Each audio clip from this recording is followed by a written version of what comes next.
Hello everyone, कैसे हैं आप लोग। तो चलिए इस वीडियो में एक और क्वेश्चंस को स्टार्ट करते हैं, ठीक है।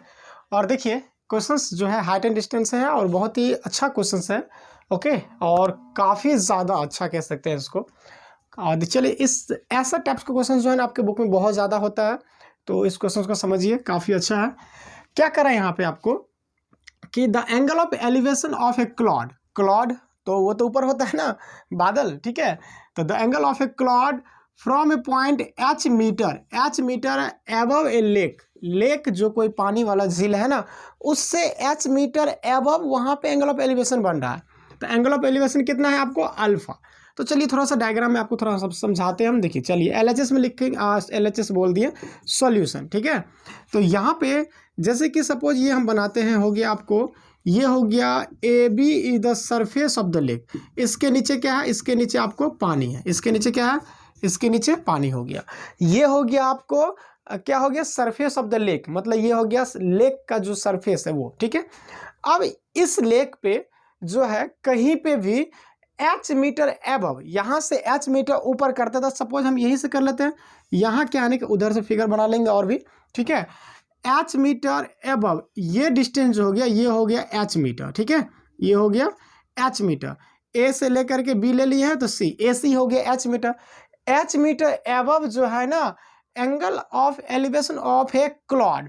तो सपोज मान लेते हैं कि यहाँ पे क्या है, यहाँ पे क्लाउड है, यहाँ क्या है, क्लाउड है। तो क्लाउड को हम पी से डिनोट कर देते हैं, पॉइंट पी से।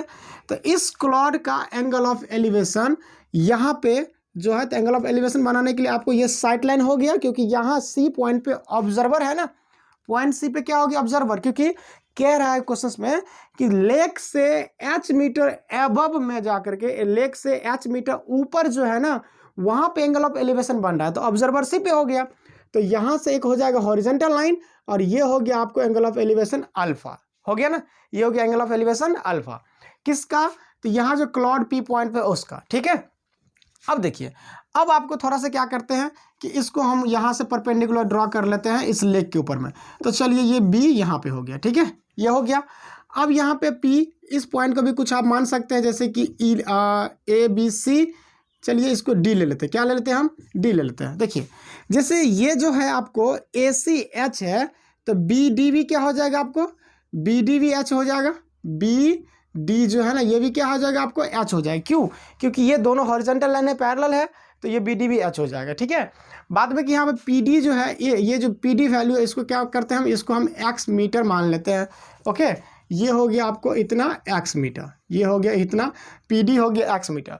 टोटल की बात करें, टोटल यहाँ से लेकर के यहाँ तक की बात करें, तो ये हो जाएगा x प्लस h मीटर, होगा कि नहीं होगा, होगा ना। चलिए अब देखिए आगे क्वेश्चन पढ़ते हैं। एंगल ऑफ एलिवेशन तक काम हो गया। अब देखिए कह रहा है कि and the angle of depression. देखिए क्वेश्चंस को समझना काफ़ी ज़्यादा जरूरी है, आप समझ गए ना क्वेश्चंस तो आपका काम आसान हो जाता है, ठीक है। Angle of depression of its reflection. देखिए यहाँ पे ये जो क्लाउड है ना, ये जो क्लाउड है इसका रिफ्लेक्शन लेक में बनेगा, बनेगा कि नहीं बनेगा। आप रिफ्लेक्शन ऑफ लाइट में पढ़े होइएगा ना, तो चलिए उसका ज़्यादा तो यहाँ पे नहीं बताएंगे हम, ठीक है। तो रिफ्लेक्शन, क्लाउड का जो रिफ्लेक्शन बनेगा इस लेक के अंदर, इस लेक में जो बनेगा, उसका आपको एंगल ऑफ डिप्रेशन कितना है, बीटा। इसी पॉइंट पे, क्योंकि ऑब्जर्वर यहाँ पे है। तो चलिए देखिए क्या होता है कि कोई ऑब्जेक्ट जो है यहाँ पे मिरर से, यहाँ मिरर नहीं, यहाँ लेक है, ठीक है। तो मिरर से जितना डिस्टेंस पे वो कोई ऑब्जेक्ट होता है ना, तो उसका रिफ्लेक्शन भी उतना ही ज़्यादा डिस्टेंस पे बनेगा।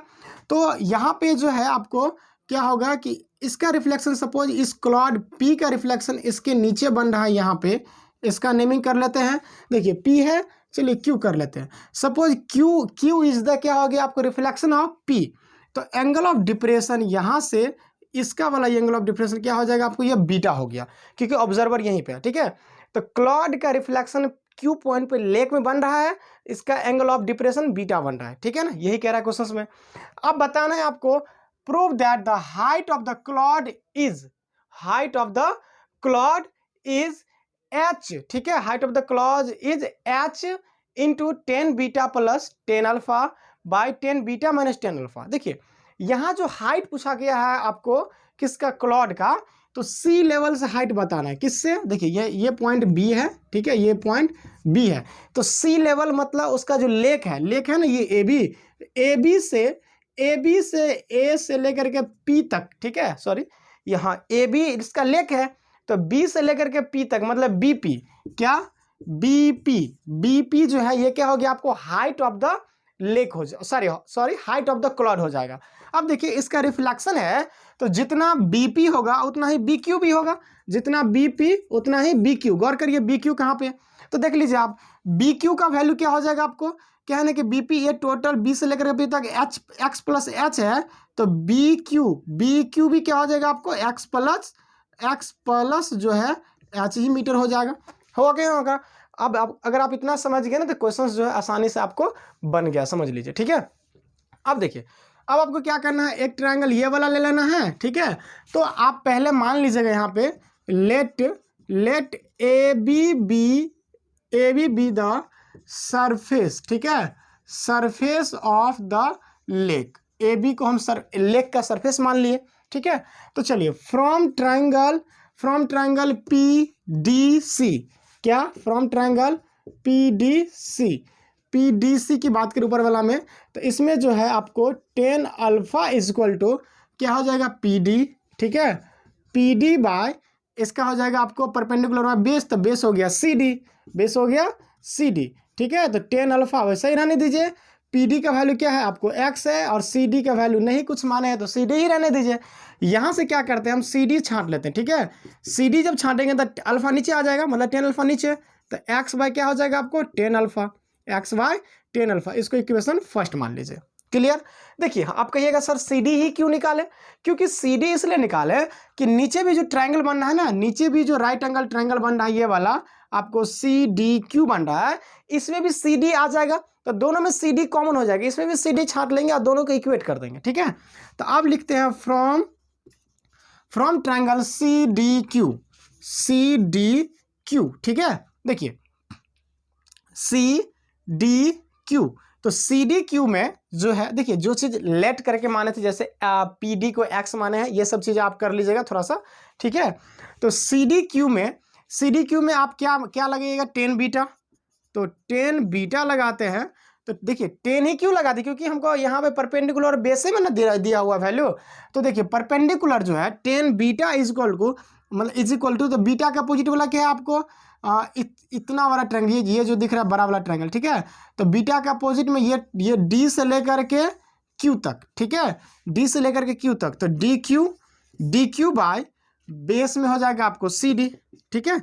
चलिए टेन बीटा हो गया, tan beta is equal to, जरा गौर करिए डी क्यू, देखिए तो डी क्यू का वैल्यू कितना हो जाएगा, देखिए आपको बी क्यू जो है यहाँ से लेकर के यहाँ तक B Q x plus h है, और थोड़ा सा और बढ़ गया तो एच और है, तो एक्स प्लस एच और एक्स प्लस एच और फिर एच, तो ये पूरा वैल्यू हो जाएगा किसका आपको डी क्यू का।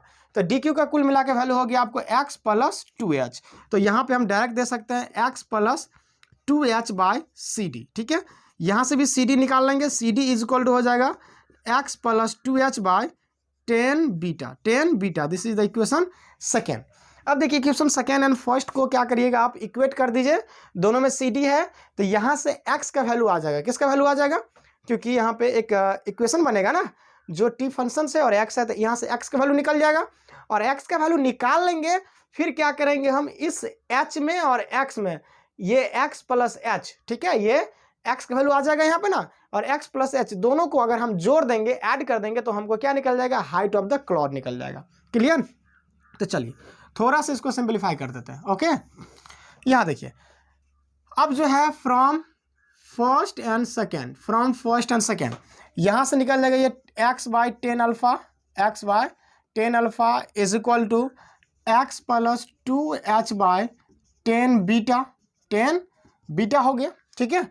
चलिए यहाँ पे क्या करते हैं हम कि क्रॉस मल्टीप्लिकेशन करेंगे, तो क्रॉस मल्टीप्लिकेशन अगर करते हैं तो ये हो जाएगा एक्स टेन बीटा, इसको मल्टीप्लाई करके इधर मल्टीप्लाई करिएगा तो हो जाएगा आपको एक्स टेन अल्फा, ये टेन अल्फा से दोनों मल्टीप्लाई हो जाएगा ना, तो एक्स में कर दिए, उसके बाद plus two H into tan alpha, ये होगा कि नहीं होगा, ठीक है।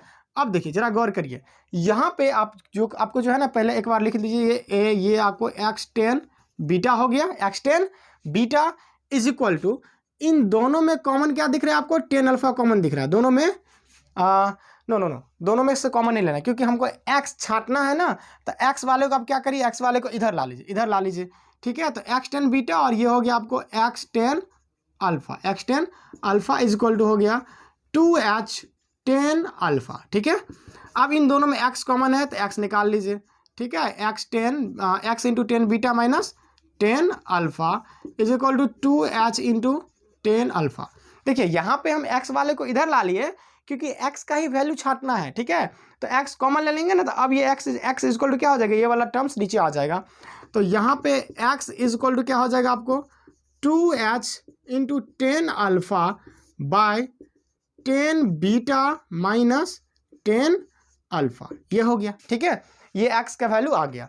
अब जो है ना, अब आप लिखिएगा height of the cloud from the lake is equal to x plus h, और दोनों को जोड़ देंगे, बस हो गया, ठीक है। तो थोड़ा सा अगर आप कहिएगा हमको जोड़ने के लिए तो हम तो जोड़ देंगे, लेकिन हम इरेज करेंगे, ठीक है। चलिए तो हम ऐड करते हैं, ओके। आप क्या लिखिएगा यहाँ पे, therefore height of the cloud from the lake is equal to x plus h, क्योंकि x प्लस h ही क्या देगा आपको, लेक से क्लाउड का हाइट। तो x का वैल्यू हो गया आपको 2h into 10 alpha by 10 beta minus 10 alpha, ठीक है। अब प्लस h हो गया ये, ठीक है। अब चलिए, अब क्या करेंगे, इसको हम लोग इसको थोड़ा सा सिंप्लीफाई करते हैं। तो एलसीएम तो हो जाएगा यही 10 बीटा माइनस 10 अल्फा, बहुत ही सिंपल ये सब चीज़ है, ठीक है। अब देखिए वंस इसको तो वैसे ही लिखा जाएगा, ऊपर में हो जाएगा यहाँ पे 2h इंटू 10 अल्फा, ठीक है, प्लस एलसीएम इतना ही है, एलसीएम ये सेम है ना, तो एलसीएम सेम है तो ये क्या हो जाएगा आपको 1 से डिवाइड करेंगे तो इतना ही हो जाएगा। तो इसको मल्टीप्लाई करेंगे h में, तो दोनों में h लग जाएगा ना, क्योंकि h से इसको मल्टीप्लाई करके यहाँ लिखिएगा ना, तो ये क्या हो जाएगा आपको h10 बीटा माइनस, ठीक है, h10 अल्फा, ठीक है। अब देखिए जरा गौर करिए यहाँ पे आप कि यहाँ जो है आपको चलिए हम 10 बीटा वाला को पहले लिखे लेते हैं, h10 बीटा, ठीक है, h10 बीटा इसको लिख लिए, ये वाला जो है ना, ये वाला को लिख दिया यहाँ पे। अब 2h10 अल्फा क्या है यहाँ पे, 2h10 अल्फा में से एगो h अल्फा सब्ट्रैक्ट हो जाएगा, क्या है ना कि इसमें देखिए ये दोनों ही लाइक है ना, यहाँ भी 10 अल्फा h भी, तो यहाँ पे दो ठो h10 अल्फा, यहाँ पे एगो h10 अल्फा है, तो एगो घट जाएगा, तब बच जाएगा आपको h10 अल्फा, ठीक है। और नीचे में हो जाएगा आपको 10 बीटा माइनस 10 अल्फा, ठीक है। अब यहाँ पे देखिए दोनों में h कॉमन ले लेना है, तो h कॉमन ले लीजिए, तो ऊपर हो गया आपको 10 बीटा प्लस 10 अल्फा, ठीक है, और नीचे हो गया आपको 10 बीटा माइनस 10 अल्फा। यही तो आपको प्रूव करना था कि height of the cloud from the lake इतना हो जाएगा, और ये प्रूव हो गया, ओके। तो होप कि आपको ये क्वेश्चन समझ में आ गया होगा। Thank you.